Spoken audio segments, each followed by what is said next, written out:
तसंच खूप लोकांना माहित नाही, अनफॉर्च्युनेटली खूप लोकांना माहित नाहीये. तसं एक खूप मोठं आता पार्क पुण्यामध्ये चालू झालंय, फेज 2 त्याची चालू झाली, ते शिवसृष्टी. शिवसृष्टी या प्रकल्पामध्ये पण डॉमिनिक्सचा एक वाटा आहे.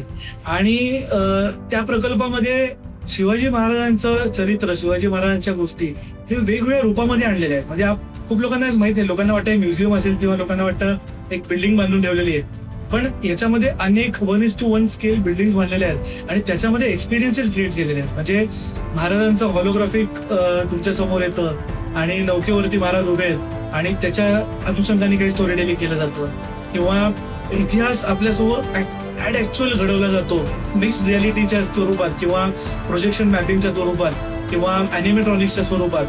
असं शिवसृष्टीमध्ये आज आहे, आपल्या पुण्यामध्ये ते समोर दिसतं आणि ते आपल्याला आज बघता येऊ शकतं.